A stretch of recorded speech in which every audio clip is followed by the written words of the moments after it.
Hola, hola a todos, bienvenidos. Alquilar un piso es una de las primeras y más importantes actividades que un extranjero necesita manejar al vivir en un país hispanohablante. Hoy en Linguarte te ayudaremos con este proceso enseñándote algunas palabras, verbos y frases muy básicas y útiles. Puedes encontrar un enlace en la descripción para descargar un documento con esta lección. ¡Empezamos!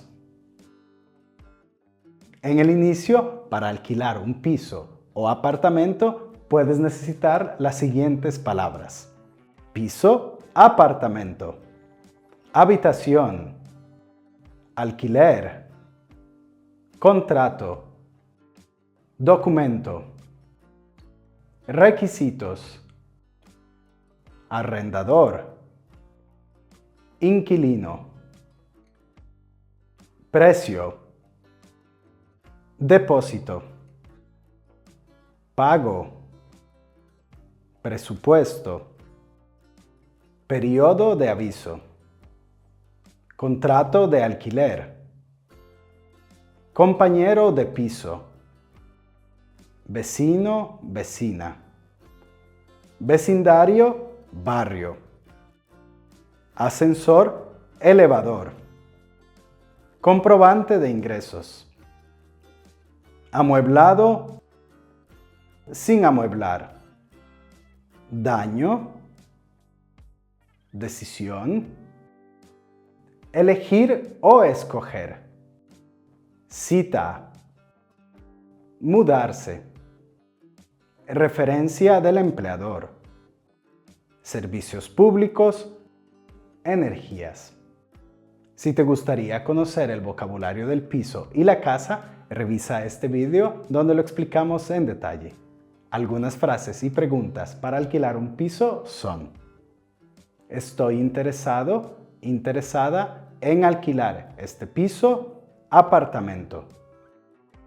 Estoy buscando un piso. ¿Cuánto es el alquiler? ¿El piso todavía está disponible? ¿El piso está amueblado o sin amueblar? ¿Están incluidos todos los gastos en el alquiler? ¿En qué planta está el piso? ¿Puedo cancelar el contrato antes de tiempo? ¿Está permitido fumar en el piso? ¿El piso tiene aire acondicionado? ¿Cuáles son los métodos de pago del alquiler? ¿Puedo tener visitas?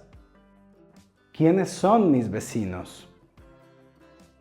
¿Cómo puedo contactar en caso de emergencia o reparación?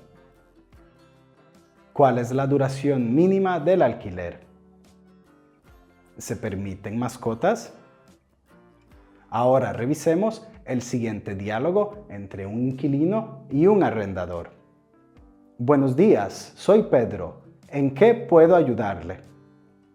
Hola, soy Carlos. Estoy interesado en alquilar el piso, pero tengo algunas preguntas. Por supuesto, ¿qué preguntas usted tiene? Me gustaría preguntar cuánto es el alquiler del piso. El precio del alquiler es de 600 euros al mes, incluidos todos los gastos. Muy bien, ¿el piso está amueblado o sin amueblar? El apartamento está completamente amueblado. ¿Cuál es la duración mínima del alquiler? El periodo mínimo de alquiler es de 1 año. También se necesita un depósito equivalente a 1 mes de alquiler. Muchas gracias por toda la información. ¿Cuándo puedo ver el apartamento? Por supuesto, es posible verlo. Por favor, contácteme por teléfono o correo electrónico y hacemos una cita. ¿Está bien? Que tenga un buen día. Muchas gracias por estudiar con nosotros. Escribe en los comentarios otras palabras o frases que te gustaría conocer. Continúa practicando español con otro de nuestros vídeos y no olvides suscribirte. ¡Adiós!